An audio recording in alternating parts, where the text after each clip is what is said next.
Welcome to a second episode of the story. और आज हमारे साथ में है मिस्टर अजय चौधरी, को फाउंडर ऑफ HCL। इनकी जो स्टोरी है वो बहुत इंटरेस्टिंग होने वाली है, क्योंकि एक बहुत छोटे से शहर से निकल करके यहाँ तक आए हैं और इन्होंने बहुत कुछ अचीव किया है। तो I am sure there is lot to learn for you and for me. तो प्लीज़ सर, आप बताइए, एक बार शुरू से शुरू करते हैं कि आपकी जो जर्नी है वो कहाँ से शुरू होती है। तो जबलपुर से मेरी शुरू हुई कहानी। और मेरे फादर जो थे वो रिटायर हो गए, तो उन्होंने पहले लॉयर थे, क्रिमिनल लॉयर थे, तो फिर से उन्होंने प्रैक्टिस शुरू करी हाई कोर्ट में। और वहाँ मैं क्योंकि मेरे जितने सिबलिंग्स थे, ब्रदर सिस्टर, वो तो सब बाहर थे। तो मेरे फादर वगैरह मदर की एज बढ़ती जा रही थी, तो उन्होंने बोला तुम यहीं रहो, तुम कहीं बाहर नहीं जाओ। तुम अगर सोच लो यहाँ आसपास ही कहीं पढ़ना है तो यहीं पढ़ लो। तो मैंने जबलपुर इंजीनियरिंग कॉलेज ज्वाइन किया उसके बाद। तो वहाँ से मेरी इंजीनियरिंग टेलीकॉम और इलेक्ट्रॉनिक्स में शुरू हुई। एक दिन मेरे भाई आए तो उन्होंने बोला कि देखो, इंजीनियरिंग तो तुम कर रहे हो, पर एक बहुत बढ़िया डायरेक्शन आप ज़िंदगी में ले सकते हो। तो मैंने कहा क्या है भाई? वो खुद सेल्स और मार्केटिंग में थे। तो उन्होंने बोला कि भाई तुम मार्केटिंग की तरफ ध्यान दो। तो मेरे को किताबें पढ़ने में बहुत मज़ा आता था, और ऊपर से इन्होंने मुझे सेल्स और मार्केटिंग की किताबें ये आपकी कॉलेज के टाइम की बात, कॉलेज टाइम की, जब आप थर्ड ईयर फोर्थ ईयर में रहे जी जी। जब इंजीनियरिंग ख़त्म हो रही थी तो नौकरी मिलना तो बहुत मुश्किल था उन दिनों। I am talking about 71। सो 71 वगैरह में तो नौकरियां सिर्फ गवर्नमेंट वाली होती थी, और टेलीकॉम के लोग तो सिर्फ डिपार्टमेंट ऑफ टेलीकॉम ज्वाइन करते थे। तो आपने गवर्नमेंट जॉब के लिए ट्राई नहीं किया, या ऊपर से प्रेशर नहीं आया घर वालों का कि आप भी गवर्नमेंट जॉब के लिए या यूपीएससी के लिए? मैंने एक डिसीजन लिया था, मेरे ब्रदर ने मेरे को बहुत इन्फ्लुएंस किया था कि मैं सेल्स एंड मार्केटिंग में ही जाऊंगा। ठीक है। जहाँ जहाँ मुझे सेल्स की एडवर्टीजमेंट्स दिखे वहीं मैंने अप्लाई किया, बिना एमबीए किए? बिना एमबीए के, मतलब इंजीनियरिंग करके हाँ, आप सीधा सेल्स एंड मार्केटिंग की जॉब में चले गए? बिल्कुल। तो मैंने सोचा कि भाई मैं एक इंजीनियर हूं, अगर मैं एक इंजीनियरिंग प्रोडक्ट बेचना चाहता हूं और उसके साथ मेरे को सेल्स एंड मार्केटिंग आ जाए तो I will have something different. अब मेरा यहाँ पे आपसे क्वेश्चन है कि क्या उस टाइम पे, उस एज में, क्योंकि उस टाइम पे बच्चों के माइंड में ऐसे थॉट्स आते नहीं है जैसी आप बात कर रहे हैं, तो is it in retrospect that you are talking about it, या फिर उस टाइम पे आपके ब्रदर ने आपके माइंड में थॉट प्लांट किया? मतलब what you are saying is it's a big thing कि मैंने इंजीनियरिंग करी, लेकिन मैं इंजीनियरिंग से रिलेटेड जो गुड्स हैं उसकी सेल्स एंड मार्केटिंग ज्यादा अच्छे से कर सकता हूं बजाय किसी ऐसे इंसान के जिसको उसकी नॉलेज नहीं है। करेक्ट। तो this is a big thing. That's right. So ये थॉट आपका अपना था? हाँ बिल्कुल, बिकॉज मैंने सोचा कि भाई देखिए, जिस तरह से मैं एक इंजीनियरिंग प्रोडक्ट को डिस्क्राइब कर सकता हूँ, राइट, कोई और नहीं, कोई नॉन इंजीनियर नहीं कर पाएगा। तो उस तरह से मेरी कहानी शुरू हुई। तो मैंने सब जगह अप्लाई किया, 6-8 महीने वेट करते रहे, कोई जवाब नहीं आया। सडनली एक दिन मुझे एक हफ्ते में 3 इंटरव्यूज आ गए, 3 जॉब्स के। तो तीनों जॉब्स की इंटरव्यू मेरी दिल्ली में थी, और मेरी सिस्टर दिल्ली में रहती थी, तो मैं बहुत बार जाता था दिल्ली। तो मैं जाके वहाँ रहा, और उस एक हफ्ते में 3 इंटरव्यूज दी मैंने, और 3 हफ्ते बाद तीनों जॉब्स मुझको मिल गई। और ये तीनों क्या छोटी कंपनीज थी, मिड लेवल थी, बड़ी कंपनीज थी, क्या? 2 जॉब्स थी, दोनों डीसीएम से थी। DCM was the 5th largest company then, हाँ, दिल्ली क्लॉथ मिल्स। और एक थी JN मार्शल पूना, छोटी कंपनी थी बट इंजीनियरिंग कंपनी। तो जब तीनों जॉब्स मिली मुझे, तो मैंने सोचा कौन सी जॉब ली जाए। और पैकेज अच्छा मिला था? पैकेज तो उन दिनों क्या थे यार, 500-600 रुपए मिलते थे। बट उस टाइम के हिसाब से क्या वो अच्छा होता था या कम होता था? ठीक था, मीडियम क्लास था। ओके। हम तो छोटे से शहर से आए थे, हमारे लिए 600 रुपए बहुत थे। तो हमने कहा चलो ज्वाइन करते हैं, पर कौन सी कंपनी ज्वाइन करें? तो उसमें से डीसीएम की जो एक कंपनी नई बन रही थी, उसका नाम था डीसीएम डेटा प्रोडक्ट्स। तो मैंने कहा ये तो इलेक्ट्रॉनिक्स की कंपनी है, मैंने टेलीकॉम और इलेक्ट्रॉनिक्स किया है, ये मेरे लिए ठीक रहेगी। तो मैंने वो कंपनी ज्वाइन करी, डीसीएम डेटा प्रोडक्ट्स। वो they were the originators of making calculators in India, electronic calculators. और उसके बाद उन्होंने कंप्यूटर्स बनाने थे, तो उनका प्लान ये था। तो मैंने कहा भाई ये तो बहुत अच्छी चीज़ है। सो बहुत सारे लोगों ने अप्लाई किया हुआ था उस जॉब के लिए, क्योंकि डीसीएम बड़ी भारी कंपनी हुआ करती थी। तो उसमें सिर्फ 10 लोग उन्होंने चुने जो सेल्समैन उनको पसंद आए लोगों को। और उन दिनों शिव नाडर और अर्जुन मल्होत्रा जो थे, वो वहाँ पर टॉप 2 पीपल थे डीसीएम डेटा प्रोडक्ट्स में। तो शिव नाडर तो जनरल मैनेजर थे, अर्जुन उनके साथ थे, वो हेड ऑफ मार्केटिंग थे। तो 10 सेल्समैन उन्होंने लिए, और उसके बाद हमें ज़ोर शोर से सेल्स की ट्रेनिंग दी गई। आई मीन एक एक चीज रात रात तक हम लोगों को पढ़ाई करवाते थे। और प्रोडक्ट क्या था जिसको आपको सेल करना? कैलकुलेटर। कैलकुलेटर्स को, वही इलेक्ट्रॉनिक कैलकुलेटर। Electronic calculator. ठीक है। तो हमको वो पूरा सिखाया गया तो उस कैसे टाइम पे बेचना। कैसियो के कैलकुलेटर्स नहीं आते थे, इंपोर्ट्स तो अलाउड ही नहीं थे तब। तो ये बना रहे थे कैलकुलेटर अपने ब्रांड से। मैन्युफैक्चर कर रहे थे। And what was the brand name? It was called Moscal. मैंने नहीं सुना। नहीं आप कहाँ बहुत सुने? पुरानी बहुत बात है। पुरानी बात है। या, सो हाँ। वो हम लोग ने शुरू किया और वो हमको बड़ी अच्छी ट्रेनिंग दी गई और किस तरह से बेचना है, क्या करना है। तो हमारी ट्रेनिंग खत्म हो गई। तब उन्होंने डिसाइड किया कि किसको कहाँ पोस्ट किया जाएगा। तो हम लोग 3 लोगों को बॉम्बे पोस्ट कर दिया गया। तब मुझे सेल्स के बारे में अच्छे से पता चलने लगा कि अब ये सेल्स होता कैसे। क्लासरूम तो एक अलग कहानी है, बुक अनदर कहानी है। जो एक्चुअल सेलिंग है वो तो बड़ी डिफिकल्ट होती है, इतना इजी तो नहीं है। और वो क्या था? B2B था, B2C था? B2B था। तो आप कॉर्पोरेट्स में जाते थे और वहां जाकर के अपना प्रोडक्ट आप प्रेजेंट करते थे। तो उस तरह से हमने वहाँ कहानी शुरू करी। गवर्नमेंट में बेचते थे, कॉर्पोरेट में बेचते थे। तब तो कैलकुलेटर भी नहीं बिकते थे यहाँ पर इंडिया में। हमको कैलकुलेटर बेचने के लिए लोगों को कन्विंस करना पड़ता था। और क्या कीमत थी कैलकुलेटर की? 10,000 रुपए। तो ऐसा नहीं कि 500 रुपए में कैलकुलेटर, वो भी उस टाइम के 10,000। 10,000 जो अगर आज के हिसाब से लगाया जाए तो मे बी 5-10 लाख रुपए। या बिल्कुल आराम से। तो हम लोग जब बेचना शुरू किए तो काफ़ी टफ जॉब था। तो मेरे साथ जो आए थे योगेश वैद्या, वो सेल्समैन थे अच्छे। तो उन्होंने मुझको काफ़ी फंडे सिखाए सेल्स के। One day me and my boss we went to meet the chief engineer of irrigation in the state government. तो हमने उनको कन्विंस कर दिया कि आपके जो कैलकुलेशंस हैं वो हम लोग फटाफट कर देंगे कैलकुलेटर पे। तो वो हम लोग ने सीखा और उनको कन्विंस किया। तो उन्होंने एक सर्कुलर इशू किया कि आज हमारे यहाँ ऑफिस में ये लोग आए, इन्होंने ये हमारा कैलकुलेटर देखा हमने और इसकी कीमत ये है और आप लोग भी इसको देखिए। वो सारे एग्जीक्यूटिव इंजीनियर्स को भेज दिया गया पूरे स्टेट में। ऐसा नहीं था कि वो रेट कॉन्ट्रैक्ट था, एक सिर्फ चिट्ठी थी। हम उस चिट्ठी को लेके एग्जीक्यूटिव इंजीनियर के पास पहुंच गए कि देखिए साहब, उन्होंने तो रेकमेंड कर दिया है और आप इसको ले सकते हैं, कीमत भी लिखी हुई है, प्रोडक्ट का नाम भी लिखा हुआ है, आपको तो you should be able to buy. तो उन दिनों तो टेंडर वेंडर होते थे, तो उनको टेंडर का घबराहट थी कि भाई टेंडर के थ्रू करेंगे। मैंने कहा टेंडर की क्या जरूरत है जब आपके बॉस ने लिख दिया है। उस चक्कर में 4-5 लोगों से मिलके एक ऑर्डर मिल गया। उस एक ऑर्डर से हमने 25 ऑर्डर ले लिए। 10-10 हजार रुपए का। हाँ, 10-10 तो मतलब देखा जाए तो 2.5 लाख की सेल हो गई उस टाइम के हिसाब से। तो आपका इंसेंटिव भी होगा सैलरी के अलावा उसमें? बिल्कुल कुछ कमीशंस मिलते थे हमको। तो उस चंक से हमारी कहानी शुरू हुई। तो जब वहाँ 2-3 साल हो गए, 72 से 75 में हम लोग कैलकुलेटर की बिजनेस काफ़ी अच्छी बढ़ रही थी हमारी।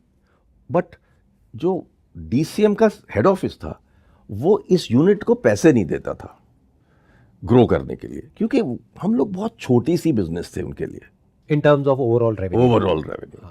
छोटा सा बिजनेस था, तो पैसे मिलते नहीं थे। तो एक दिन फोन आया अर्जुन मल्होत्रा का कि भाई कैश फ्लो का तो बहुत बुरा प्रॉब्लम है, हमारे पास कैश है ही नहीं, सैलरी भी नहीं पे कर सकते हम, इतना बुरा हाल है। तो बोला गया कि भाई कुछ करो। तो ऐसा है कि हमने एक स्कीम बनाई है। तो मैंने कहा क्या स्कीम है साहब? तो उन्होंने बोला कि आप लोग जाके 10 ईयर वारंटी बेचिए सब लोगों को और उससे कैश आ जाएगा, क्योंकि प्रोडक्ट को बेचने में तो टाइम लगेगा पैसे आने में, 10 ईयर वारंटी बेच दीजिए जाके। तो उन्होंने कैंपेन बनाया और उसमें कैंपेन में एक बच्चे को बिठा दिया और एक लॉकेट था उसमें, उसके ऊपर बोला कि ये 10 ईयर वारंटी है, देखिए बच्चों को भी कैसे आप संभाल सकते हैं। तो बड़ा बढ़िया कैंपेन बना और हम लोग ने जाके 30-40 लोगों को जाके 10 ईयर कैंपेन बेच दिया। उससे हमें कुछ कैश फ्लो मिल गया। फिर जब कैश फ्लो की और प्रॉब्लम बढ़ती गई तो एक दिन हम लोग कॉन्फ्रेंस में पहुंचे दिल्ली। तो अर्जुन और शिव ने बोला कि देखिए ये सब तो चल नहीं रहा हमारा काम यहाँ पर, कि लोग पैसे वैसे देते नहीं हैं, हमें कुछ अपना खुद करना चाहिए। क्या करना चाहिए? तो हम लोग ने, उन्होंने बोला कि देखो भाई ऐसा है कि इंडिया में कंप्यूटर्स बहुत ही कम है और पॉपुलेशन इतनी बड़ी है, तो कुछ हमें करना चाहिए उसके बारे में। तो फिर हम लोग ने सब ने बैठ के डिसाइड किया, हम लोग 15-20 लोग थे कि भाई कंप्यूटर बनाएंगे इंडिया में। और उस टाइम माइक्रो प्रोसेसर आ ही रहा था इंडिया में, वर्ल्ड में माइक्रो प्रोसेसर उसके पास होता ही नहीं था। और उन दिनों क्या था कि IBM के बड़े बड़े कंप्यूटर इंडिया में आते थे और वो पुराने ढंग के थे, सब रिफर्बिश्ड 1401, वो कार्ड पंचिंग करके एंट्री होती थी उन दिनों। तो हमने सोचा कि इसको रिप्लेस करके एक माइक्रो प्रोसेसर के बेस पे कंप्यूटर बनाया जाए। 15-20 लोग थे हम, करीब 10 लोग एग्री हो गए कि हम लोग ज्वाइन करेंगे। तो जब फाइनल बात हुई तो 6 लोग तो भाग गए वो होता ही है। और हम लोग 4 लोग बचे, और 2 शिव और अर्जुन प्लस 4, 6 लोग। ठीक है। तो हम लोग 6 ने बोला चलो कंपनी शुरू करते हैं। अच्छा, मैंने अपने घर में भी नहीं बताया, मैंने तो रिजाइन कर दिया, DCM को छोड़ दिया। तो जब ये सब हो रहा था तो हम लोग ने सोचा कि भाई हम कंप्यूटर बनाने के लिए क्या क्या करना पड़ेगा। तो हमने बोला कि जब हम कंप्यूटर बनाने शुरू करेंगे, DCM से उनके R&D के भी लोग ले आएंगे, क्योंकि सब लोग हमको जानते थे। तो उस कहानी से जब आगे बढ़े तो पता चला कि इतनी आसान काम नहीं है। उन दिनों आपको कंप्यूटर बनाने के लिए लाइसेंस चाहिए होता था। ये आप कौन से साल की बात कर रहे हैं? मैं बात कर रहा हूँ 1975 की। 1975। और हर चीज में यही होता था, गवर्नमेंट कंट्रोल करती थी, लाइसेंस राज हो गया, लाइसेंस राज था पूरा। और उसमें यह भी बताया जाता था कि इससे ज्यादा आप नहीं बना सकते, सोच लीजिए आप। तो एनी केस, जब हम लोग छोटी सी कंपनी शुरू करी हमने, तो हमने उसका नाम रखा Microcomp, short form for micro computer. तो जब हमने शुरू करी तो पता चला कि लाइसेंस का चक्कर है। माइक्रोसॉफ्ट शुरू हो चुकी थी तब? नहीं, जब हमने शुरू किया कैलकुलेटर की कहानी, तो हमने सोचा कि ऐसा करते हैं, 6-8 महीने किसी का कैलकुलेटर लाके और वो बेचते हैं, जिससे हम कुछ कैश फ्लो करेंगे। उसमें एक्सपीरियंस भी था आप लोगों को। हाँ, और हम जो 6 लोग थे उन्होंने हमारे पास कितना पैसा था सोच सकते हैं आप, 1.86 लाख। वहां से HCL की कहानी शुरू होती है, 1.86 लाख। हम लोग ने एक बड़ा अच्छा मॉडल बनाया कि टेलीविस्टा एक कंपनी होती थी, उससे जाके हमने कैलकुलेटर खरीदा और उनको बोला कि भाई हम आपको 60 डेज में पेमेंट देंगे, उसके पहले हम नहीं दे सकते, we are too young. Is this the same company Televista जिसके टेलीविजन भी आते थे? बिल्कुल, मैंने सुना है उसके जो ब्लैक एंड व्हाइट टेलीविजन आते थे। बिल्कुल, देव वेस्टर्न एंड टेलीविस्टा जो थे वो तो ओरिजिनेटर्स थे टेलीविजन के। तो वहां से हमने उनसे कैलकुलेटर खरीदना शुरू किया और हमने सोचा कि हम 60 डेज का क्रेडिट लेंगे, पर हम 15 दिन में पैसे कलेक्ट करेंगे। तो हम कस्टमर के पास जाते थे कि एडवांस दीजिए, तो वो एडवांस कभी मिलता था, नहीं मिलता था, 50% मिलता था, पर हम उनको ये बोलते थे कि भाई हम लोग बहुत छोटी कंपनी, हमको 15 दिन में पैसे चाहिए। तो हम 15 दिन में जाके पैसे कलेक्ट कर लेते थे। तो आप सोच सकते हैं 60 डेज का क्रेडिट 15 डेज में हम कलेक्ट कर रहे हैं, तो हमारे पास 45 डेज का कैश फ्लो आ जाता था। उस 1.5 महीने में आपने उस पैसे का क्या किया? और खरीदे और बेचे, और खरीदे और बेचे, वो सर्कुलेट करो ना मनी को, सर्कुलेशन को तेज कर दिया आपने, तो टर्नओवर बढ़ गई। तो उस चक्कर में हम लोग कैश क्रिएट कर रहे थे। अब लाइसेंस कहां से लाएं? हमको ये पता चला कि यूपी गवर्नमेंट के पास एक लाइसेंस है कंप्यूटर बनाने का, और वो बना नहीं रहे। तो हम उनके पास पहुंच गए और हमको बताया गया कि भाई आप चेयरमैन से मिलिए। तो बड़ी मुश्किल से अपॉइंटमेंट मिली और हम लोग पहुंच गए उनसे मिलने, और ये बोला कि देखिए हम तो DCM से आए हैं, अच्छा एक्सपीरियंस है, हमने वहां कंप्यूटर भी डिजाइन कर लिया था छोड़ने के पहले, हमको कंप्यूटर बनाना आता है, हमको प्रोडक्ट बेचना आता है, और हम लोग टॉप मैनेजमेंट हैं उस कंपनी के। तो करीब 1-2 महीने की नेगोशिएशन के बाद they agreed. So we said के देखिए हम 26% इक्विटी दे देते हैं आपको अपनी कंपनी में, और आप उसके अगेंस्ट हमें लाइसेंस दे दीजिए। तो ही they agreed because they were doing nothing. फिर हमने बोला कि हमको तो नाम ऐसा रखना चाहिए कंपनी का जो बड़ा क्रिटिकल होता है जिंदगी में। अभी आप किसी भी स्टार्टअप से पूछें नाम कैसे डिसाइड किया जाए, एक बहुत बड़ी इंपॉर्टेंट चीज होती है। तो हमने बोला कि हमको तो अपने कंपनी के नाम में इंडिया जरूर चाहिए, क्योंकि हम इंडिया की एक तरह से पहली कंप्यूटर कंपनी है, हम तो इंडिया जरूर चाहते हैं अपने नाम में। तो हमने रिक्वेस्ट किया कि हमको हिंदुस्तान कंप्यूटर्स लिमिटेड का नाम दे दिया जाए। तो उन दिनों हिंदुस्तान नेम जो था वो रिजर्व था लार्ज कंपनीज के लिए या पब्लिक सेक्टर के लिए। तो हमने आरओसी को जाके कन्विंस किया कि हम लोग तो ज्वाइंट सेक्टर अंडरटेकिंग है, हम भी तो पार्टली गवर्नमेंट है, हमको दे दीजिए। तो वो नेम हमको मिल गया। That was a big breakthrough, क्योंकि जब हमारा बंदा सेल्समैन किसी भी कॉर्पोरेट में जाता था और वो हिंदुस्तान कंप्यूटर्स लिमिटेड का नाम दिखता था तो लगता कि बहुत बड़ी कंपनी है। जब हम लोग ने कंप्यूटर्स बनाने की सोचा तो हमने शुरू में सोचा कि एक साइंटिफिक इंजीनियरिंग कंप्यूटर बनाते हैं हम लोग, छोटा सा, और उससे हम लोग अपनी स्ट्रैटेजी बनाएंगे उसके बेसिस पे।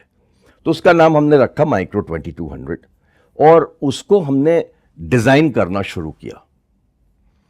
तो जब हम लोग ने डिज़ाइन करना शुरू किया तो जो हमारे R&D के लोग थे, जिनको हम कुछ लोगों को हम DCM से लाए थे और कुछ हमने IIT कानपुर से लिए थे, तो एक R&D ग्रुप हमने फॉर्म किया।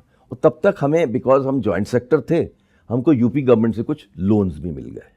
तो उस बेसिस पे हमने R&D शुरू कर दी। और सेटअप आपने अपना पूरा यूपी में ही किया होगा? शुरू में दिल्ली में था, एक छोटे से कमरे में, और जहां हमने कंपनी शुरू करी थी वो एक हमारे जो पार्टनर थे अर्जुन मल्होत्रा, उनकी ग्रैंड मदर की घर के ऊपर एक छोटा सा कमरा था। उन दिनों बोला जाता था कि ये बरसाती है, दिल्ली में बरसाती बड़ी फेमस होती थी, तो वो बरसाती में हमारी कहानी शुरू हुई थी। और जब R&D शुरू करी तो हम लोग ने रियलाइज किया कि अगले 1 साल तक हम लोग कैसे लास्ट करेंगे। हमारे पास तो इतना पैसा था ही नहीं लास्ट करने के लिए। तो चैलेंज हमारे पास ये था कि हमें बेचना पहले है और प्रोडक्ट बाद में बनेगा। तो ये एक बड़ी यूनिक थिंकिंग थी, एक अजीब सी थिंकिंग थी कि भाई हमें प्रोडक्ट बेचना ज़रूरी है, नहीं तो हम कैश कहाँ से लाएंगे। तो सबसे पहले हमने ये सोचा कि देखिए, let us go and hire the top people to be salesman in the company. तो हम लोग गए IIM कैलकाटा और हमने जाके बोला कि भाई हम तो 8-10 लोगों को हायर करना चाहते हैं। तो हमने एक प्रेजेंटेशन बनाई, this is our dream, this is what we want to do. Microprocessor के ऊपर आज तक किसी ने कंप्यूटर नहीं बनाया, हम बनाना चाहते हैं। ये वो हमने पूरी कहानी बताई। और हमारा बैकग्राउंड DCM का है, हम बड़ी कंपनी से आए हैं, हम लोग पता है क्या करना है। प्लस ऊपर से आपकी कंपनी का नाम है हाँ, हिंदुस्तान लिमिटेड। तो लोगों ने बोला ठीक है, ये सब तो ठीक है, पर हमारे को तो जॉब मिल रही है लीवर्स में, हम आपके पास क्यों आए? आप तो छोटी सी कंपनी हो, आप तो अभी शुरू भी नहीं हुए, आपका तो कोई रेवेन्यू भी नहीं है। उन दिनों स्टार्टअप का कॉन्सेप्ट होता ही नहीं था।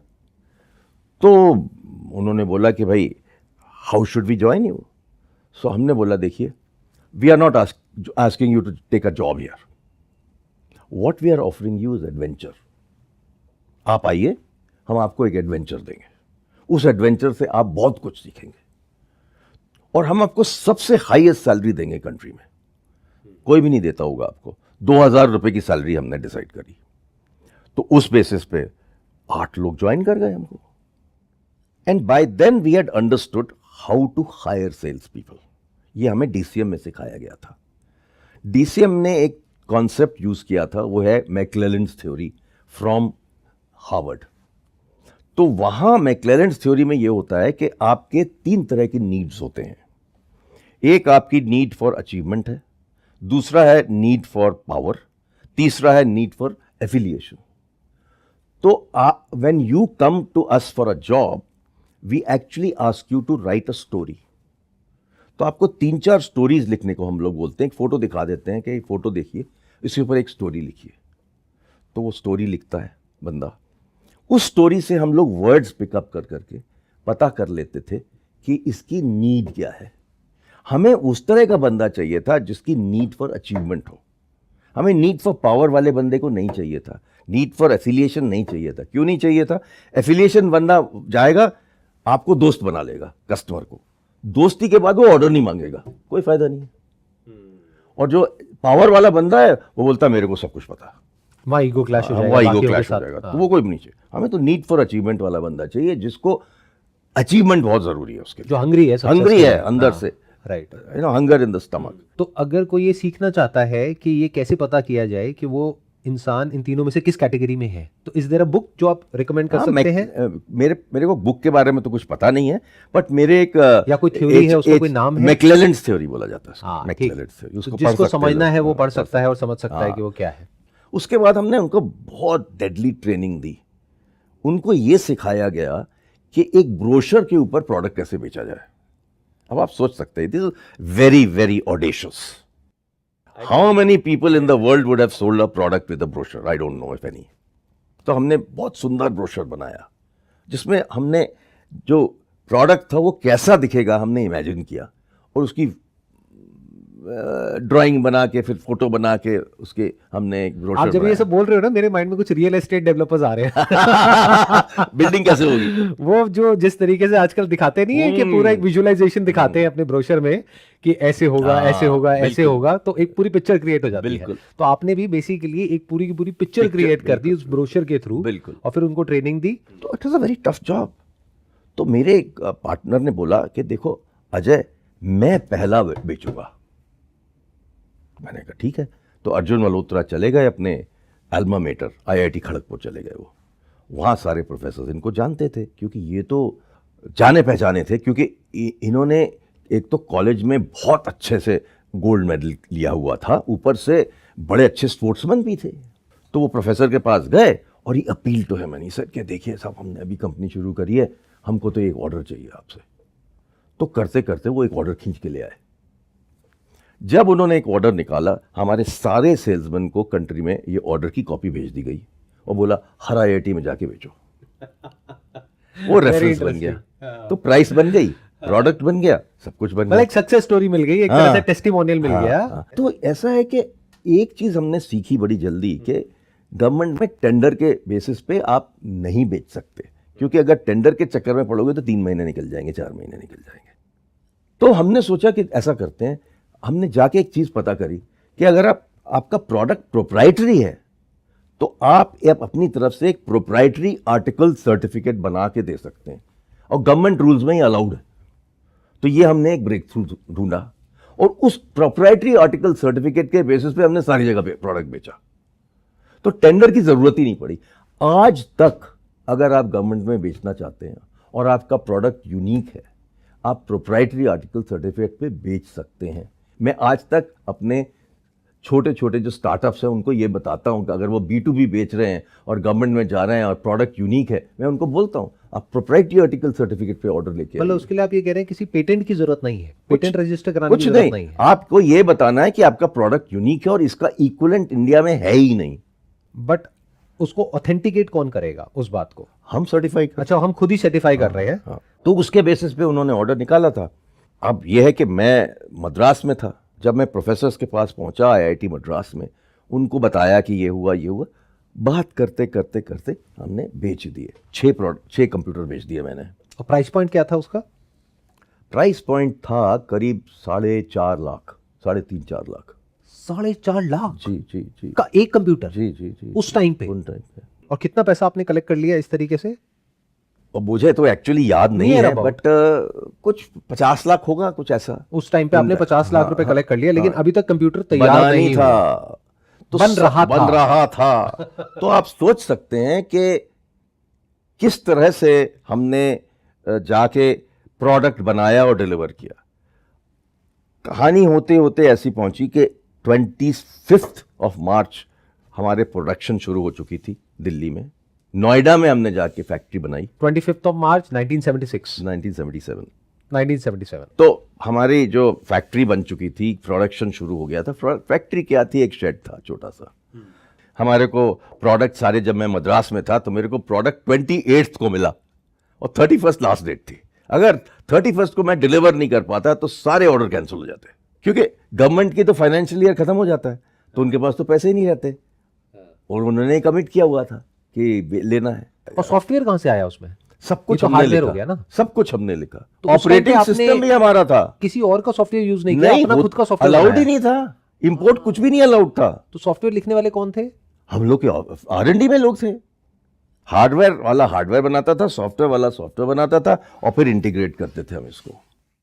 तो उन दिनों तो बिल्कुल हमें सारा का सारा काम यहीं करना पड़ता था।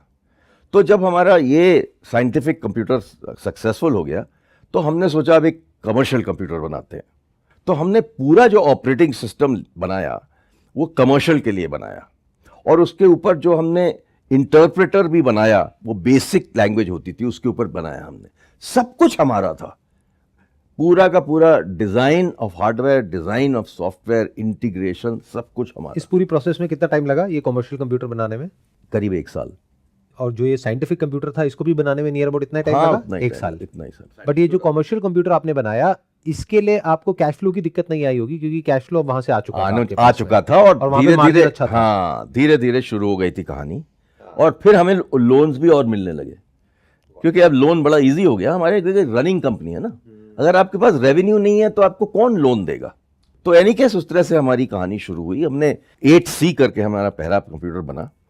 और आपको मैं ये बताना चाहूंगा कि जब 8C बना तो वो इंडिया का ही फर्स्ट एक तरह से कंप्यूटर नहीं था, वो वर्ल्ड में नंबर 1 नंबर 2 था। When it was being released there was a Janata government in the country. उस time George Fernandes industry minister होते थे। उन्होंने एक बड़ा बढ़िया डिसीजन लिया। उन्होंने ये डिसीजन लिया कि कोई भी ग्लोबल कंपनी इंडिया में अपना काम नहीं कर सकती जब तक वो लोकलाइज नहीं हो जाते। उन्होंने बोला कि आप अपना इक्विटी डाइल्यूट करिए और पब्लिक को दे दीजिए। आपकी इक्विटी 50% से कम होनी चाहिए। तो both IBM and Coca Cola did not agree and they left the country. तो जब हमने IBM के प्रोडक्ट को स्टडी किया तो हमें पता चला कि एक चीज हमें अपने प्रोडक्ट में जरूर ऐड करनी चाहिए। वो ये कि जो उन दिनों एंट्री होती थी डेटा की, वो ऑफलाइन होती थी, ऑनलाइन नहीं होती थी। तो IBM का जो कंप्यूटर था उसमें पेपर कार्ड्स होते थे और उनको पहले आपको एंट्री करनी पड़ती थी, फिर वो कार्ड्स का स्टैक लेके आप जाइए IBM 1401 में और तब वो प्रोसेस होता था। तो डेटा एंट्री के बहुत सारे लोग होते थे हर ऑफिस में, 10, 15, 20 लोग जो सिर्फ डेटा एंट्री कर रहे। तो हमने सोचा इसका इक्विवेलेंट हम इलेक्ट्रॉनिक्स में क्यों ना बनाएं। तो हमने एक डेटा एंट्री मशीन बनाई जिससे सिर्फ डेटा एंट्री होती थी और उसमें एक फ्लॉपी डिस्क निकाल के फिर हम जाके मेन कंप्यूटर में डाल देते थे। तो जब हमने इस तरह का प्रोडक्ट बनाया तो एक्सेप्टेंस ज्यादा थी, क्योंकि लोग जो IBM की तरफ देख रहे थे वो सडनली हमको देखने लगे, क्योंकि आप तो इलेक्ट्रॉनिक्स में दे रहे हैं। और IBM तो जा रहा था, एक मार्केट खुल गई। वो तो लक की बात होती है ना, लक भी होता है बिजनेस में। मैं आपसे पूछने ही वाला था कि ये जो आपको सक्सेस मिली, ये जो भी आपकी जर्नी है, इसमें डेस्टिनी का कितना बड़ा रोल था, जिसको हम लक कहें, डेस्टिनी कहें, और दूसरी तरफ से जो आपकी विजन थी या जो भी आपकी डिटर्मिनेशन थी कि आप लोन्स ले रहे हैं, ये कर रहे हैं, वो कर रहे हैं, सेलिंग कर रहे हैं, उसका कितना बड़ा रोल था? अगर रेशियो वाइज देखा जाए तो आपके हिसाब से आप क्या कहेंगे? देखिए, destiny and luck both plays a role. After all, जब मैंने डिसीजन लिया कि 3 कंपनी में से ये कंपनी में चूज करूंगा, वो मैंने कैसे चूज करी? डेस्टिनी थी कहीं, क्योंकि अगर मैंने ये कंपनी नहीं चूज करी होती कुछ और किया होता तो वो लोग नहीं मिले होते। HCL तो बनता ही नहीं। Make sense. सो इस तरह से होता है। अब IBM जा रहा था, हमारी मार्केट खुल गई, हमने काफी अच्छे से बेचना शुरू कर दिया और 8C बड़ा सक्सेसफुल हो गया। तो उस तरह से हमारा कहानी आगे बढ़ती गई। और फिर उन दिनों मुझे बोला गया कि आप जाके साउथ ऑफ HCL शुरू करिए। तो 1977 में मैंने जाके HCL साउथ शुरू किया मद्रास से। तो वहाँ मैंने एक छोटा सा ऑफिस लिया और फिर वहाँ से एक एक करके मैंने कोयम्बटूर, बैंगलोर, हैदराबाद के ऑफिसेस खोले, लोगों को हायर किया और आगे बढ़ने लगे। 79-80 में मुझे बोला गया कि आप सिंगापुर चले जाइए, क्योंकि हम लोग सिंगापुर में एक फैक्ट्री लगाना चाहते हैं। Why Singapore? क्योंकि सिंगापुर गवर्नमेंट ने आके बोला कि हम आपको 0% इनकम टैक्स पे आपको जो भी चाहिए ले लीजिए, पर हमको एक फैक्ट्री चाहिए वहाँ। तो हमने जाके अपनी कंप्यूटर फैक्ट्री लगा दी वहाँ पर। तो वहाँ शुरू किया और मेरे को ये बोला गया कि हम लोग 2 लोग गए थे, हमको ये बोला गया कि भाई आपको 6 महीने में $1 मिलियन का सेल करना है। कि कौन से साल की बात है? We are talking 1980। 1980। We launched in July August and by December we got $1 million worth of orders. उस टाइम पे? उन टाइम। और सारी सेल आपने वहीं सिंगापुर में ही करी? सिंगापुर में करी। और हमारा कॉन्सेप्ट ये था कि we don't sell computers, we sell computerisation. That was our differentiator. तो हमारा जो पूरा कैंपेन था, एडवर्टाइजिंग थी, इस बेसिस पे होती थी कि we don't sell computers, we sell computerisation. और हम वहां से जाके जो सिस्टम स्टडी करते थे, सॉफ्टवेयर जो भी लोगों को चाहिए होता था, उसके डिटेल्स हम मद्रास भेजते थे। हमारी एक सॉफ्टवेयर फैक्ट्री बनी मद्रास में। सॉफ्टवेयर फैक्ट्री हमने 1980 में बनाई, टीसीएस के पहले बनाई और इन्फोसिस के पहले बनाई। और ये जो आपने सॉफ्टवेयर फैक्ट्री बनाई, इसमें कितने लोग काम करते थे? करीब 15-20 लोग थे।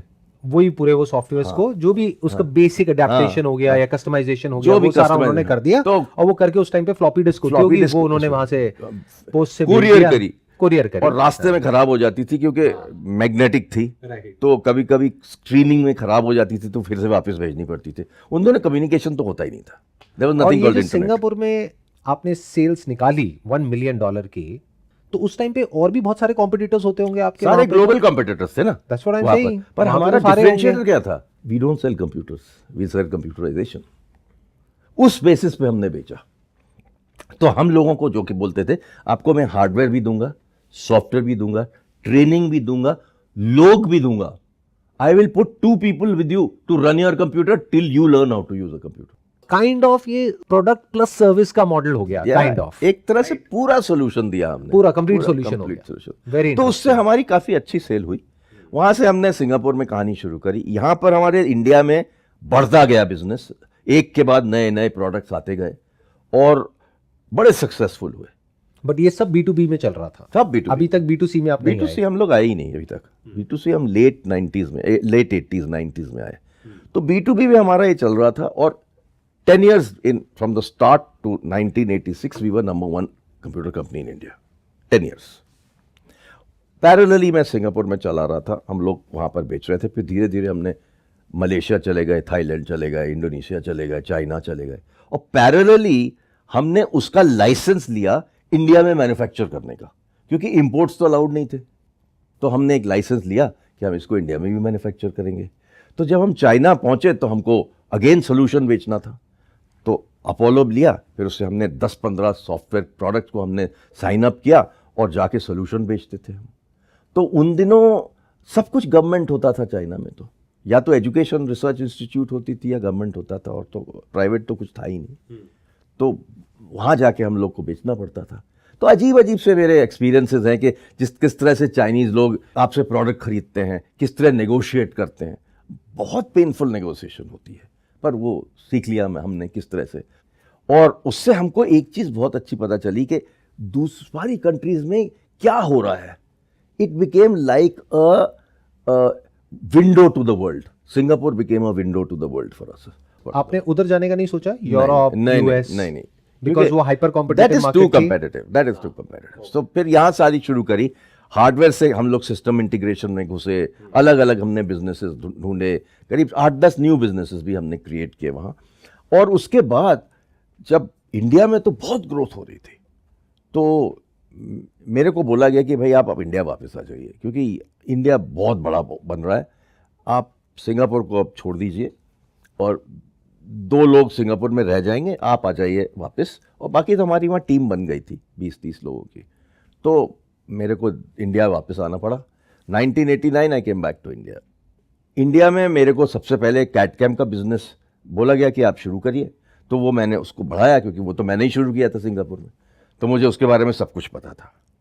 तो वो मेरे लिए बहुत ही ईजी था, तो मैंने शुरू किया। पर सडनली क्या हुआ कि एक दिन जो हमारे टॉप सेल्स के लोग थे, हेड ऑफ सेल्स और 3 अदर लोग, वो एक कंपनी उनको खींच के ले गई और suddenly there was a vacuum. तो फिर मुझे ओवरनाइट बोला गया कि आप ये you run the business for computers, all sales in the country you run. It was a great challenge because I was in a manner new to the country, क्योंकि 9 years I was away to Singapore.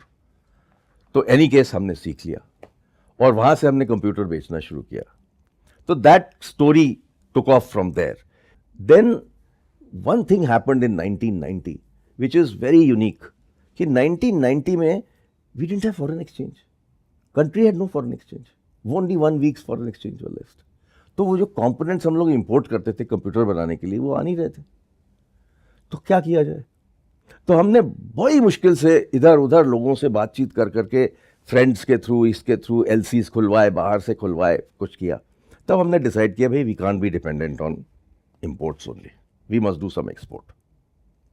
So what happened is that interesting things happened at that time. 89 we decided to go to America to sell computers. 89 because McKinsey wrote a report for us कि आपका जो product है India में वो world class product है, आप उसको America में जाके बेचिए। तो it's like taking coal to Newcastle. तो हम लोग ने जाके सिलिकॉन वैली में अपनी फैक्ट्री लगाई to make computers and sell them in America. First time anybody like any Indian had done something like this. तो हम पहुंच गए वहां बनाने के लिए, हमको बहुत अच्छे ऑर्डर्स भी मिल गए, पर हमारा एक प्रॉब्लम हुआ कि we were not FCC compliant. जो हमारा पावर सप्लाई था वो कंप्लायंट नहीं था अमेरिका में बेचने के लिए, वो हमें मैकिन्जी ने बताया ही नहीं था। तो हम फंस गए। अब हम लोग के पास ऑर्डर्स हैं, ओवरहेड्स हैं, फैक्ट्री है, कुछ बेच नहीं सकते। बट ये कंप्लायंस लेना कितना मुश्किल है? टाइम लगता है।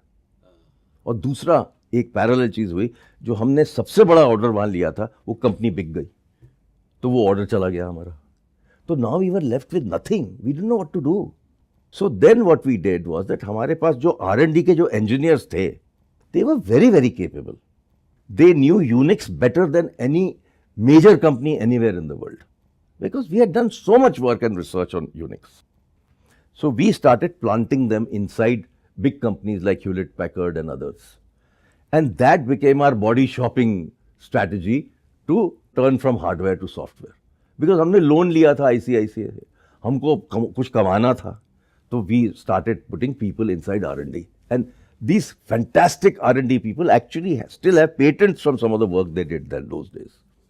So इस तरह से हमने सॉफ्टवेयर में शिफ्ट किया।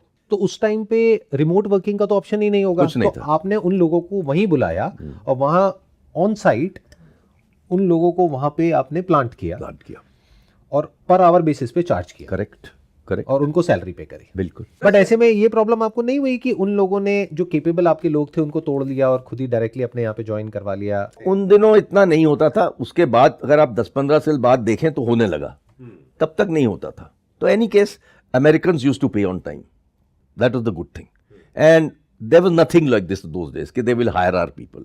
But later on we learn कि put it in the contract कि you can't hire our people. तब शुरू में तो हमको पता ही नहीं था। Anyway that's why our story for margin कितना होता था? इन द बहुत सेंस बढ़िया मार्जिन होता था। तो ये बिजनेस मॉडल उससे बेटर है देखा जाए तो, एक तरह से या जो आप सोच रहे थे। बिल्कुल बिल्कुल। तो वहां से हमने क्योंकि उसमें सॉफ्टवेयर फिर भी बहुत कंपटीशन था हाँ हार्डवेयर में और सॉफ्टवेयर में, या क्योंकि तब तक माइक्रोसॉफ्ट भी आ चुका था, प्लस हार्डवेयर में IBM एक अपनी जगह बना चुका था यूएस में। बट इस स्पेस में या बहुत कम लोग थे। बहुत कम लोग थे। तो वो भी R&D टाइप लोग। We are not talking about normal software. Normal software जो होता है, एप्लीकेशन सॉफ्टवेयर बनाना फाइनेंस के लिए, अकाउंटिंग के लिए, इन्वेंट्री के लिए, वो बड़ा अलग होता है, जो इन्फोसिस वगैरह करते थे। हम लोग तो इंजीनियरिंग सॉफ्टवेयर कर रहे थे। तो we were the first in the country to go to do engineering software export. Parallel to that, in India, we were again very badly strapped for cash. Reason नहीं? Because हम लोग import कुछ नहीं कर पा रहे थे। Components का बड़ा प्रॉब्लम था। Because of that forex issue? Forex issue. हाँ। It just so happened that Apollo, which we were manufacturing in India, was bought up by HP. Hewlett Packard ने खरीद लिया उस कंपनी को। तो जब उनके लोग इंडिया में आए, उनसे हम मिले, तो हमने बोला आप यहाँ खुद क्यों शुरू कर रहे हो सब कुछ? हम लोग के साथ जॉइंट वेंचर क्यों नहीं कर लेते? क्योंकि हम तो ऑलरेडी बेच रहे हैं, हमारे पास इतने ऑफिसेज हैं, सॉफ्ट सर्विसेज हैं, सॉफ्टवेयर के लोग हैं, आप क्यों यहाँ पर कंप्यूटर बनाना चाहते हो? We convinced them and we created HCL Hewlett Packard, a joint sector company. And that was in which year? 91. That was the time when imports were not allowed and we sort of survived with HCL Hewlett Packard. Next 7 years, by the time they had come to India, they had sold only 100 computers in India in the last 15 years through Blue Star. हमने एक साल में 100 computer बेच दिए. But as it happens in any joint venture, which you should be aware if you're creating a joint venture, that at some stage the joint venture will not stay. And it's normally set कि 7 years itch होती है इसमें. तो हमारा 7 years में problem होने लगे joint venture में. और हमारे जो एक बड़े अच्छे प्रोफेसर होते थे जिनके पास मैंने पढ़ने गया था मिशिगन में, डॉक्टर CK प्रहलाद, वो इसको बड़े अच्छे से डिस्क्राइब करते थे. सेम बेड टू ड्रीम्स बोलते थे. जॉइंट वेंचर का डेफिनेशन ये है, same bed two dreams. Are you trying to say कि जब तक सो रहे हैं, हाँ, 7 घंटे तक जब तक सपने ले रहे हैं तब तक सब ठीक है, बट जागेंगे तो अलग अलग हो जाएंगे. बिल्कुल. Is that what you're trying to say? बिल्कुल. 7 years में वो खत्म होने वाला था. तो हमने एक बड़ी अजीब सी चीज करी. हमने एचपी को बोला हम आपका शेयर होल्डर खरीद लेते हैं. So we bought the shareholding of HP and became HCL Infosystems Limited. So it became a 100% HCL company. In the meantime, because we were selling R&D, exports and all, we had started a software company parallelly, which came out of R&D of this company, and it was called HCL Technologies. The name Technologies was given by us because we were selling technical software. So HCL Technologies was born out of HCL Infosystems. R&D became HCL Technologies. So we started from there, but we were far behind in software. We were ahead in hardware, we were ahead in system integration, we were far behind in software. So we decided in 1999 that we must go public. If we go public, we'll have the funds to buy companies and grow. Because if we grow organically, we'll never make it. So 1998-99, a decision was taken to go public. 2000 we went for public issue. But when we were going for public issue, one particular point that was made clear to us by our merchant bankers कि आपके पास software का order का backlog नहीं है और आप software company की तरह से जा रहे हो, ऐसे कैसे चलेगा? So they said you must have some good backlog to show, because if you show backlog of let's say 100 million, 200 million dollars, then your valuation will be much better. So the challenge was that how do we sell a couple of $100 million worth of software in 1 year? Got it. Again, a very audacious decision was taken. This is typical HCL. We do very audacious things. हमने जाके बोला लोगों को, customers को, prospects को कि if you give us a $75 million order, we'll give you equity of the company. आजकल तो आपने सुना होगा employee stock option. आपने कभी सुना है customer stock option? बट आपको मिल गए ऐसे orders? 5 orders we got of $75 million. और आपको चाहिए थे $100 million? वही तो मिल गया ना हमको, ज्यादा ही तो मिल आपको गया. 5 मिल गए. 5 मिल गया. तो क्या आपने पांचों ले लिए? पांचों पांचों को इक्विटी दे दी? बिल्कुल. So we got $350-400 million That's what I'm saying. and that gave us fantastic. तो उसकी वजह से वैल्यूएशन अच्छा मिल गया वैल्यूएशन आपको? बढ़िया. पर हमको एक चीज हमको बिल्कुल पसंद नहीं आ रही थी, वो ये कि in India if you wanted to go for a listing 25% you had to give away to public minimum. तो हमने बोला यार इतनी बढ़िया वैल्यूएशन है हमारी कंपनी की, 25% क्यों दें हम? तो a decision was taken within the company that let us go and convince the government that for software companies they should open a new door, because software is very important for the country. So for software companies they should allow 10%.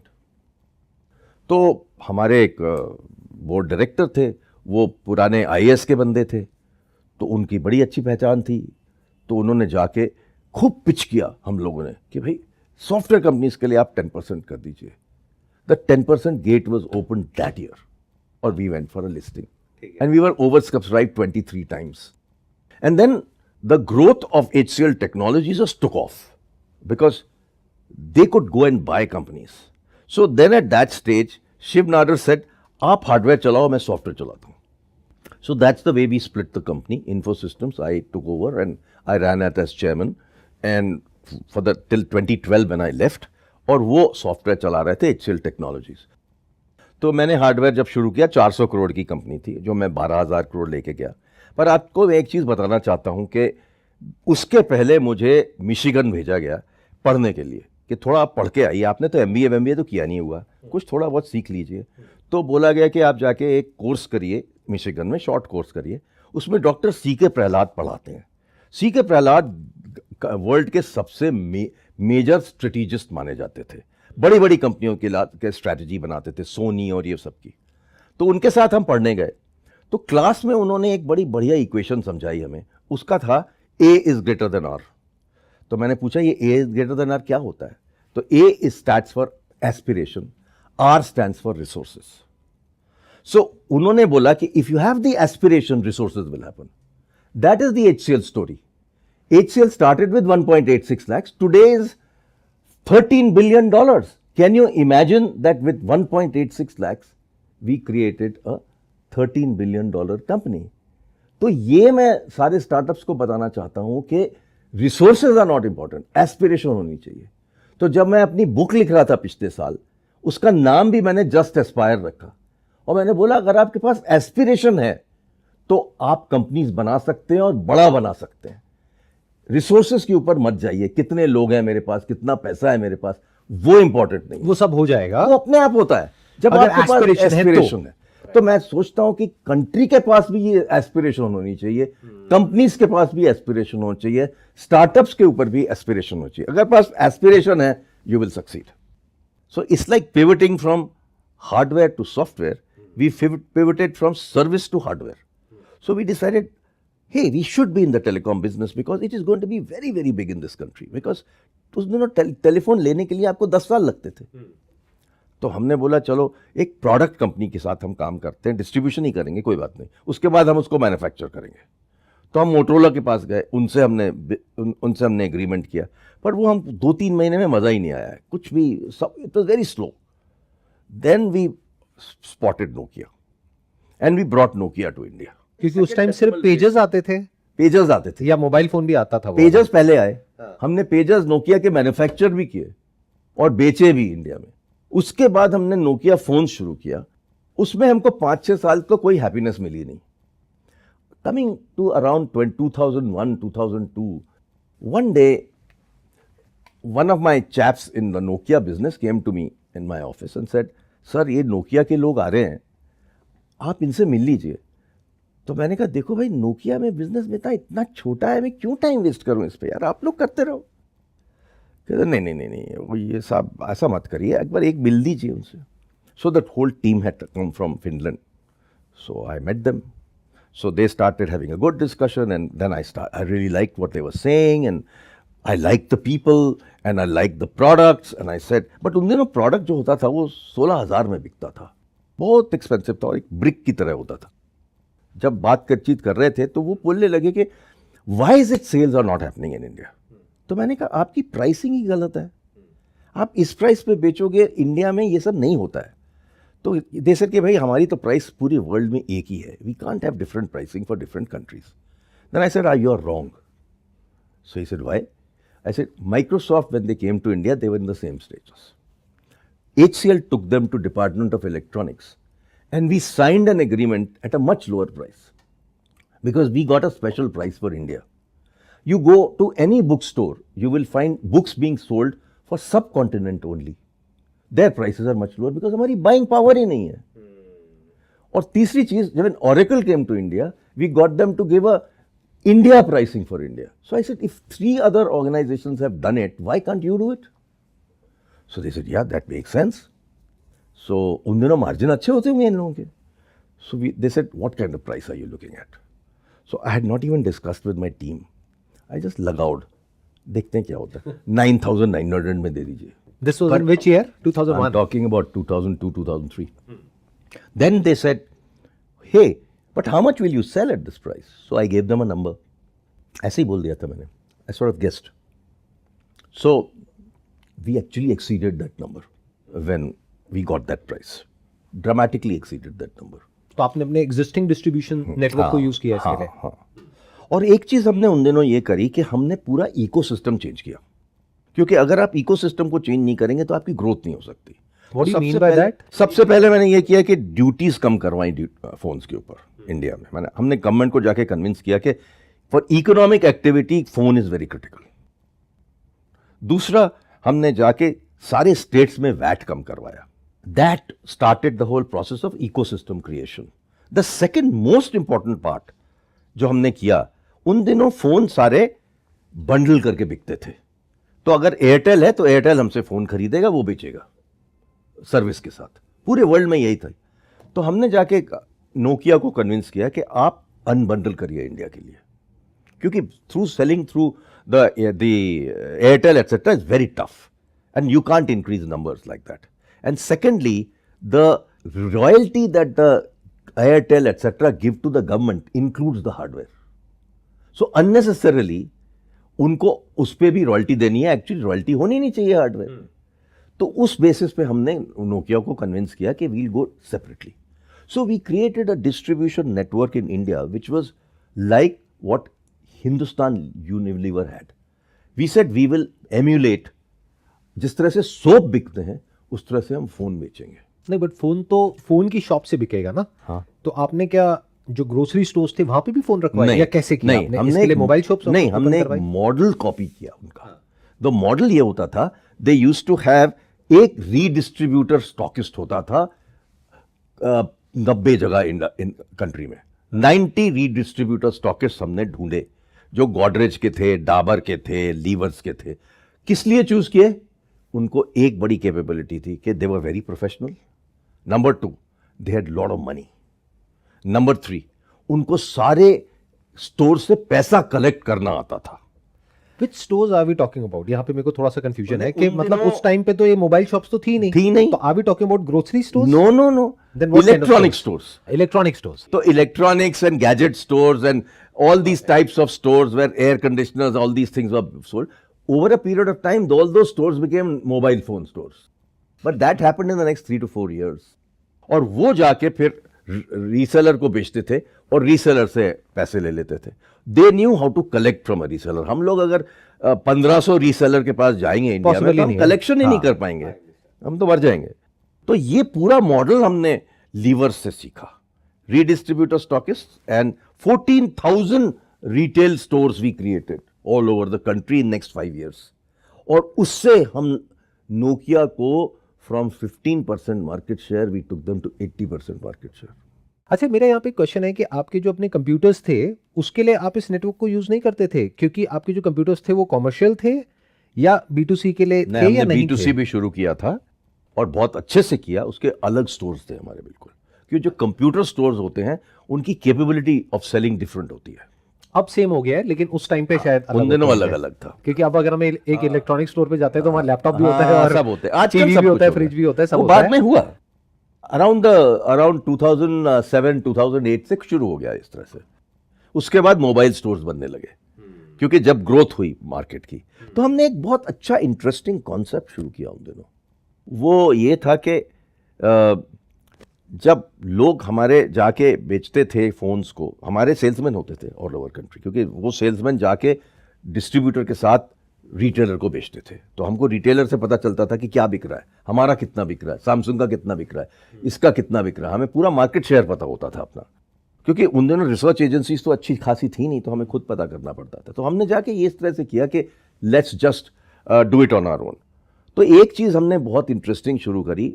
जब business बढ़ने लगा तो ये लोग वापस आए हमारे पास कि 9,900 पे तो इतना आपने अच्छा काम किया है, अब क्या करना चाहिए हमें। तो we had a big party in Oberoi hotel and they threw all kinds of things at us, best scotch, ये वो। तो जब हम लोग ने 2-3 ड्रिंक पी ली तो हमको एक कमरे में ले गए और बोलते हैं कि भाई what next. So I said we have done very well, why do you want to worry about it. He said no, how should we grow further. So I said, okay, if you really want to grow, they said, yes, 6,600 में चाहिए मुझे। Can you imagine, in the same day they agreed for 6,600, and that completely changed the market. Completely. Open up हो गए ना एकदम से, बिल्कुल market open हो गई। अब कोई भी ले सकता है। कोई भी ले सकता है। और 6,600 तो उसके Was साथ that the same model या फिर कोई नया मॉडल लेकर के आए? 6,600 कुछ नए मॉडल्स भी कुछ लाए। थोड़ा चेंज किया एक होगा। बड़ा ब्यूटीफुल मॉडल लाए, 1100 होता था। उसमें कुछ इंडियन फीचर्स भी बनाए गए, जिसमें एक टॉर्च होता था और उसका कैंपेन हमने इंडिया में बनवाया। और वो टॉर्च वाला जो फोन था वो ट्रक के ग्रिल के ऊपर लटका के उसका हमने कैंपेन बनवाया था। नोकिया इंडिया भी बड़े स्मार्ट लोग थे वहाँ पर एक, तो उन्होंने बिल्कुल हमारा सपोर्ट किया बहुत अच्छे से। उन्होंने ये पूरा कैंपेन हमारे साथ वो बनाया। कैंपेन सारा मतलब 360 डिग्री पूरा सब तरफ रन हुआ सब था। जगह। टेलीविजन में भी, यहाँ वहाँ सब जगह खूब। और उससे क्या हुआ कि हमारा जो सेल था वो रॉकेटिंग हो रहा था। What went wrong with this Nokia? मतलब What went wrong with Nokia is that they stopped listening to the customer. उस समय तो ब्लैकबेरी आया था ना। ब्लैकबेरी भी आ गया था, बहुत सारे इंडियन ब्रांड्स भी आने लगे थे, माइक्रोमैक्स वगैरह आ गए थे। राइट। वो लोग डबल सिम प्रोडक्ट ऑफर कर रहे थे। वो चाइना से लाते थे, ब्रांड करते थे और बेचते थे। चाइना में तो they had freaked out on mobile phones. तो लोग क्या करने थे, इंडियन तो बड़े स्मार्ट होते हैं ना, तो उनके पास डबल सिम होगा तो वो एक एयरटेल का सिम रखेंगे और एक किसी और का सिम रखेंगे। एक आउटगोइंग के लिए, एक इनकमिंग के लिए। आप समझ गए। लोग बड़े स्मार्ट। मैं भी उन्हीं लोगों में से एक हूँ। तो इतने आसानी से लोगों ने कहानी शुरू करी। और जब हमने नोकिया को ये कहानी समझाई कि देखिए ये मार्केट है इंडिया की, आपको एक 2 सिम प्रोडक्ट चाहिए, तो वो नहीं तो उन्होंने नहीं था बनाया। उनके पास। उनके चेयरमैन आए, मैंने उनके पास स्पेशल मीटिंग करी है, मैंने बोला देखो अगर आप नहीं बना सकते तो हम डिज़ाइन करके देते हैं आपको, बिकॉज हमारे पास HCL टेक्नोलॉजी में हम लोग को डिज़ाइन करना तो आता था, हमने ऑलरेडी बहुत सारे प्रोडक्ट डिज़ाइन किए हुए थे, तो हमने कहा हम आपको डिज़ाइन करके देते हैं, डबल सिम प्रोडक्ट हम आपको देंगे। They didn't agree. No, we can't do that. Then I said, okay, I'll go and get it from China. We'll brand it as HCL and Nokia. Is that agreeable to you? No. Then I said, we'll get it from Taiwan. No. So what do? Market just kept slipping away from Nokia. और उन्होंने बहुत तेजी से slip हुआ बहुत ये। तेजी से, और दूसरी चीज उन्होंने बड़ी भारी गलती करी कि ऑपरेटिंग सिस्टम को बदला नहीं। एंड्रॉयड आने लगा, एंड्रॉयड को उन्होंने अडॉप्ट नहीं किया, अपना ऑपरेटिंग सिस्टम चलाते रहे, और उस चक्कर में वो लोग बिल्कुल डूबने लगे। उसके बाद उन्होंने सबसे बड़ी गलती करी कि माइक्रोसॉफ्ट ऑपरेटिंग सिस्टम को ले लिया इंस्टेड ऑफ एंड्रॉयड। क्यों ले लिया? कि उनका जो नया CEO आया था वो एक्स माइक्रोसॉफ्ट था। उसके बाद वो कंपनी माइक्रोसॉफ्ट को बिक गई, और उसके बाद वो कंपनी खत्म हो गई। तो फिर then you were back to अपना computers HCL का and computers. Then we started a huge system integration business, which is where you actually go to large government organizations and sell them a big solution. So each of these solutions were 200 crores, 500 crores, 1000 crores, 2000 crores. That on a range. Turnkey basis. Turnkey basis. In the sense उसमें hardware भी है, software भी है, training भी है, सब कुछ R&D भी है, Yeah. सब उसको कुछ आ गया। सिस्टम इंटीग्रेशन बिजनेस बोलते हैं। तो हमने जाके BSNL को, सबसे पहला हमारा ऑर्डर जो था वो 500 करोड़ का था, और वो BSNL को हमने बेचा जब उन्होंने पूरी कंट्री में इंटरनेट लगाया था। तो उसका पूरा का नेटवर्क हमने बनाया था। उस तरह से हमने एक बहुत बड़ी बिजनेस शुरू करी। That business became 500 crores to 1000 crores to 2000 crores. It kept going bigger and bigger. This was after Nokia. After Nokia. Parallel to that, HCL Technologies में इन्होंने बहुत सारी कंपनीज खरीद ली थी, and they were growing and growing and growing and growing. HCL Technology was really growing very fast. I think all the other IT companies were also Everybody was growing. हाँ, everybody सभी was grow कर रहे Yeah, थे। सब लोग, पर उन्होंने they were growing very organically, हम लोग inorganically grow कर रहे थे। तो हमने भी ऑर्गेनिकली काफी काम किया, टेक्नोलॉजी में हमने बहुत काम किया, इंफ्रास्ट्रक्चर बिजनेस हमने नई शुरू करी, उस तरह से हमने कहानी शुरू करी। HCL टेक्नोलॉजी में भी नए डिफरेंशिएटेड बिजनेसेस बनाए। लाइक जिस तरह से हमने नेशनल स्टॉक एक्सचेंज का पूरा सिस्टम बनाया था इंडिया में, उसको जाके उससे हमने सीखा कैसे इंफ्रास्ट्रक्चर मैनेजमेंट किया जाता है। तो हम जाके कंपनी से बोलते थे अमेरिका में, आपके पास डेटा सेंटर है, आपके पास पूरा हार्डवेयर है, आपके पास नेटवर्क है, पूरा का पूरा हमको दे दीजिए, हम इसको इंडिया से मैनेज करेंगे रिमोटली। तो वो एक इंफ्रास्ट्रक्चर बिजनेस बन गई हमारी। वो इंजीनियरिंग बिजनेस तो हमारी थी ही, इंफ्रास्ट्रक्चर बिजनेस नहीं बनी। उसके बाद हमने जाके सॉफ्टवेयर बिजनेस बनाई। जैसे ग्लोबली अगर हम देखें, माइक्रोसॉफ्ट को देखें या और ऐसे जो प्लेयर्स हैं उनको देखें, तो they operate on a licensing model कि एक सॉफ्टवेयर एज अ प्रोडक्ट उन्होंने डेवलप कर लिया, फिर उसको License SaaS कर मॉडल दिया। पे या लाइसेंसिंग मॉडल पे आगे दे दिया। बिल्कुल। तो उसमें क्या होता है, कॉस्ट वन टाइम लगी, लेकिन फिर या रेवेन्यू का जो पोटेंशियल है Correct, इन्फिनिट हो correct, गया। correct. तो ऐसा कभी आपने नहीं सोचा HCL में, या आपकी टीम ने ऐसा नहीं सोचा कि कुछ ऐसा किया जाए? बिकॉज सर्विस में तो क्या है ना कि हमने सर्विस दिया, उसमें एक एक्स अमाउंट ऑफ पैसा हमने बना लिया, but that's like exchanging time with money ना। सर्विस में जब से कहानी शुरू हुई है इंडियन सॉफ्टवेयर इंडस्ट्री की, margins were anywhere between 50 and 35%। तो इतनी मार्जिन थी कि फिक्र ही नहीं थी हमें, बढ़ता गया बिजनेस। अब ऐसा है कि अब कहानी बदल रही है, अब यही आ गया। अब AI आ गया है, कहानी बदल रही है। तो इंटरेस्टिंगली HCL ने करीब 5-6 साल पहले सोचा कि हमें प्रोडक्ट बिजनेस में भी होना चाहिए। हाँ, that's what I am asking. Go from services to क्योंकि असली गेम तो वही है ना, असली गेम मतलब IP वहां पर है, हाँ, इंटेलेक्चुअल प्रॉपर्टी अगर आपके बिल्कुल, पास में एक आ जाए, बिल्कुल, फिर आप बिल्कुल। आगे लाइसेंस दें। तो उसको मजा है। HCL ने जाके IBM से एक डील करी, $1 बिलियन में IBM का पूरा एक प्रोडक्ट लॉट खरीद लिया। पुराने प्रोडक्ट्स थे सारे, लोटस 1, 2, 3 और ये सब। बट उससे फायदा क्या हुआ कि we got into product business, और हमने वो प्रोडक्ट्स को मॉडिफाई करने लगे, इंप्रूव करने लगे, और हमें सारे कस्टमर्स मिल गए उसके, बड़े कस्टमर्स, और उससे बिजनेस बढ़ने लगी हमारी प्रोडक्ट में। टुडे HCL की जो बिजनेस है, प्रोडक्ट की बिजनेस, वो है करीब $1.4 billion. It is the largest software product company in India and 18th largest in the world. तो एक बड़ी मेजर चेंज हुआ है HCL में कि उन्होंने करा। But in the mean time I had left HCL 2012 मैंने बोला शिवनाडर को और बोर्ड को बोला कि भाई मैं अब क्वार्टर ऑन क्वार्टर रिजल्ट से दुखी हो चुका हूँ. रीजन बीइंग Very painful, यार. Every quarter you have to give results and some analyst will come and ask you आपका ये क्यों नहीं हुआ, वो क्यों नहीं हुआ, वो क्यों नहीं हुआ, वो क्यों नहीं हुआ. Every quarter. I understand. So you are on a treadmill. So I said यार मैं treadmill से उतरना चाहता हूँ. 2010 में जाके मैंने बोर्ड को बोल दिया कि मुझे तो एक साल में जाना है. तो they said no, 1 year is not good enough. You hire another CEO and then stay with that CEO for 1 more year. 2012 you can go. So I left 2012. Very happy that I had taken the company from 400 crores to 12,000 crores. Okay, very profitable company. 400 crores का profit होता था हमारा. So I left the company in a very good way. And then I said कि अब मैं अपनी second innings शुरू करना चाहता हूँ. तो second innings में मैंने एक चीज़ शुरू करी थी कि I started investing into startups through Indian Angel Network. It was created by friends of mine. Pradeep Gupta, Saurabh Srivastava, ये सब ने शुरू किया था Indian Angel Network. And they wanted me to join as a founder in Indian Angel Network when it was starting. I said नहीं, अभी मैं HCL में काम कर रहा हूँ, मैं नहीं अभी ज्वाइन करूँगा.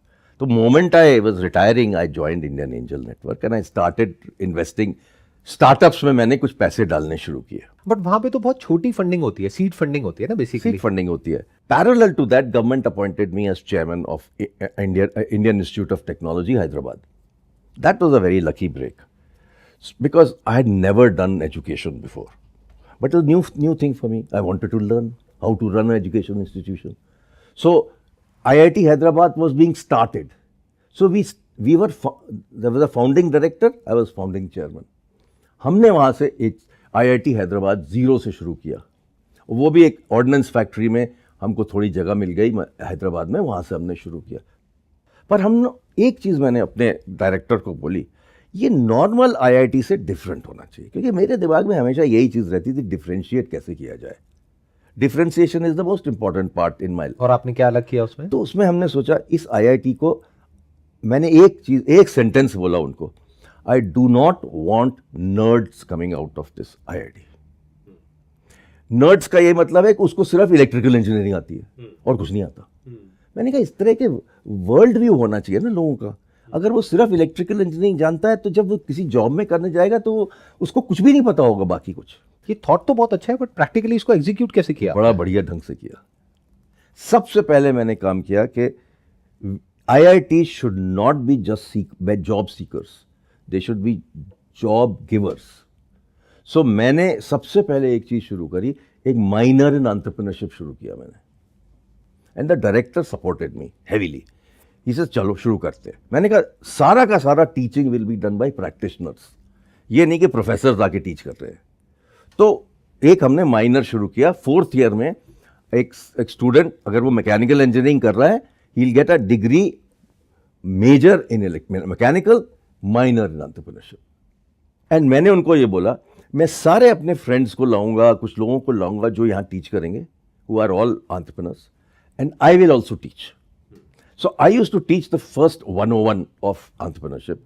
और इनके लिए एक आपने खुद टीच किया, प्लस आपका जो पूरा एक नेटवर्क है, उससे हम बहुत सारे एंटरप्रेन्योर्स का. डायरेक्टर जो हमारे थे उन्होंने भी अपना नेटवर्क यूज किया, वो भी अपने बहुत सारे लोगों को ले आए.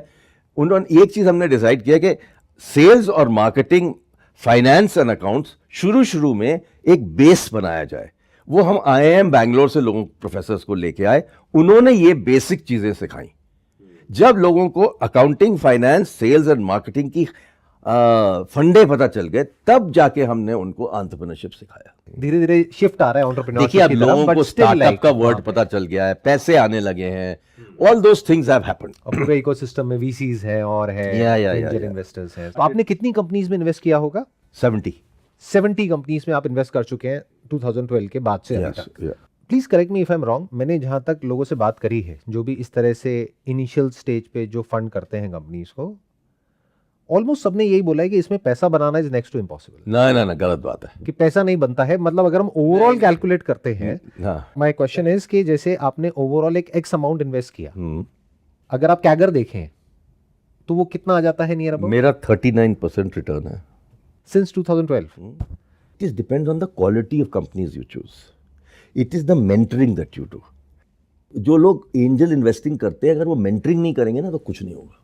But that is big that you are talking about, क्योंकि मैंने जो सुना है, मतलब मेरे को जहां तक पता लगा है लोगों से, कि इतना आता नहीं है, 10-15% आता है मुश्किल से, ना ना ना, अगर हम आता है, पूरा आता है, ओवरऑल आता देखते है। हैं तो। हमारा तो एवरेज So, 39% आपका 39%, तो रूल ऑफ 72 को लगाएं तो नियर अबाउट आपने हर 2 साल में पैसा डबल कर दिया। बिल्कुल। तो अगर आपने 3.5 करोड़ लगाया, मेरे पास तो कई कंपनीज में 40x आया है, कई कंपनीज में 80x आया है, कम कंपनीज में 4x आया है, और करीब 25 कंपनी बंद हो गई हैं। वो तो होता ही है। हाँ। तो वो सब भी होता है, बट जहां से पैसा आ जाता है उससे काफी का। बट देखिए, my objective was not to make money, I understand, I want to promote entrepreneurship. हाँ, दैट इज आपको माय उसको करने ऑब्जेक्टिव। में अच्छा लगता है, मजा आता है। मजा आता है, right. Parallel to this, all of this that was going on, one of my passions in the country has always been to create the electronics industry.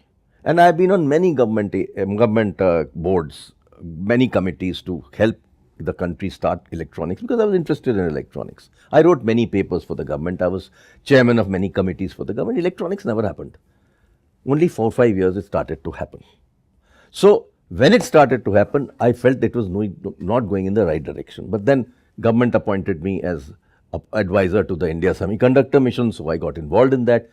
40 years ago, I wrote a paper to the government, say, start semiconductors.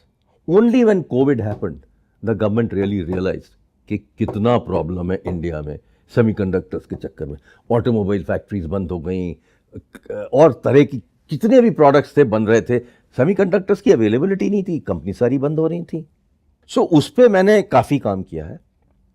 But parallel to that, like what you said in software, मेरा dream हमेशा एक ही रहा है, how do I make India a hardware product nation. And if you read my book, whenever you get the time, read my book. My last chapter is how to make India a hardware product nation. That was my dream. Because I said only services, and you rightly said in the beginning, कि अगर सिर्फ software services करते रहेंगे, product नहीं बनाएंगे, तो कैसे value addition आएगा इंडिया में। अगर आप देखिए सॉफ्टवेयर सर्विसेज में क्या हो रहा है, 50 से 70 से 50, 50 से 40, 40 से 30, 30 से 20% मार्जिन बन गया है। और अब एआई आ रहा है, और कंट्रीज भी आ गई, जो एक टाइम पे सिर्फ इंडिया होता था, अब और भी कंट्रीज आ गई हैं। बिल्कुल।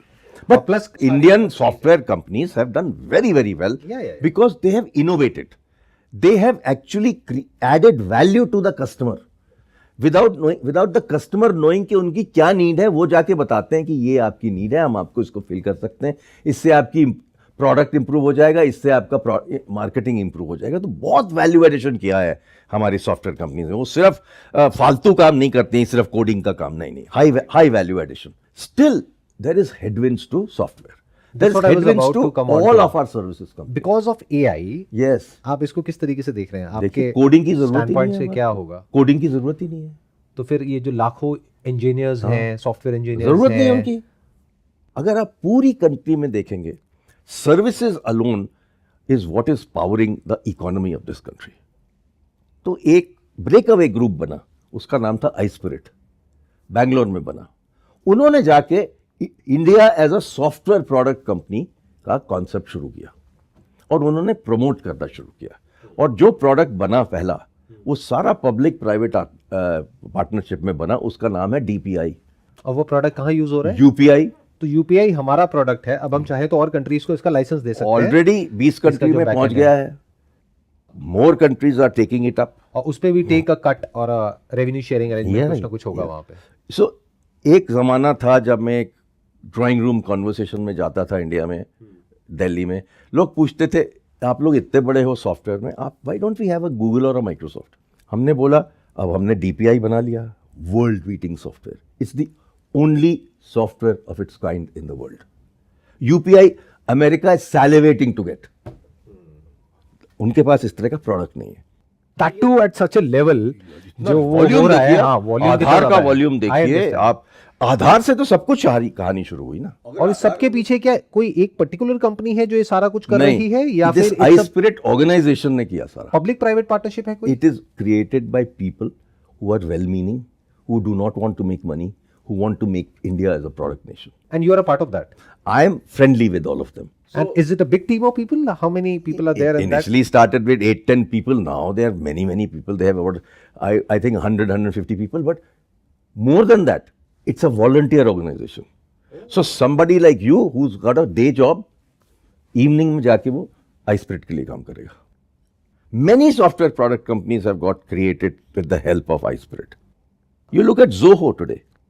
Zoho is $1 billion company. It's a product company. I know.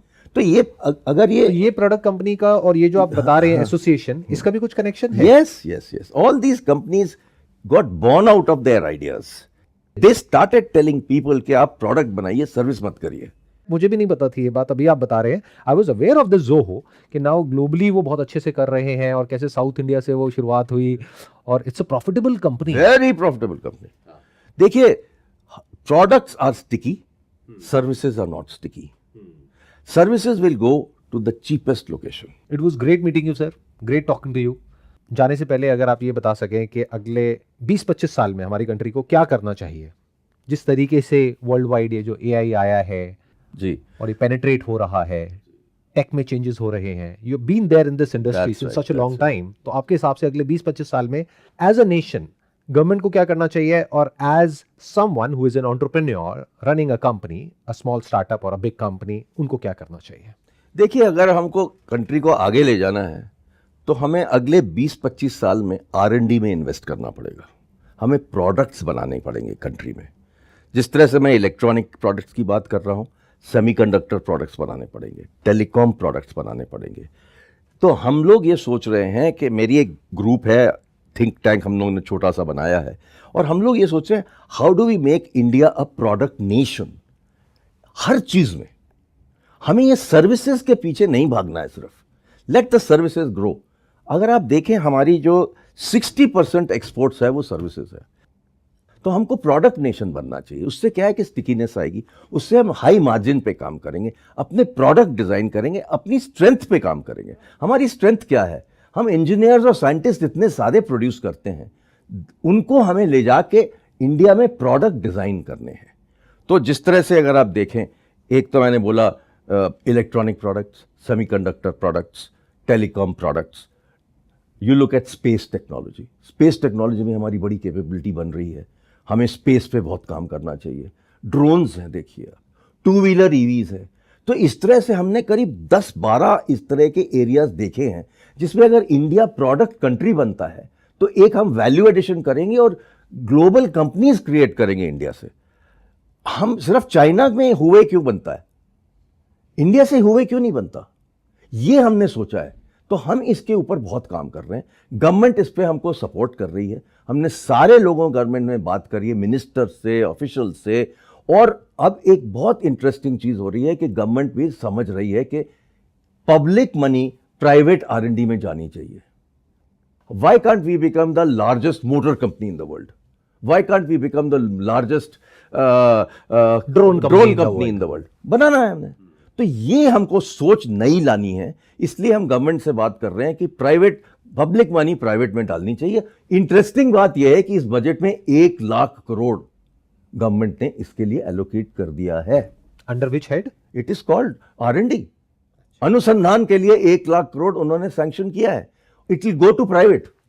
सो हमने जो कैंपेन शुरू किया था 1.5 साल पहले, उसका कुछ रिजल्ट दिख रहा है. अब इसको अप्लाई कैसे करेंगे ये देखना है. पर 1 लाख करोड़ उन्होंने लिखा है स्पेसिफिकली कि स्टार्टअप्स को जाएगा और प्राइवेट R&D में जाएगा. Thank you so much sir, यहाँ पर आने के लिए. It was pleasure meeting you, pleasure talking to you.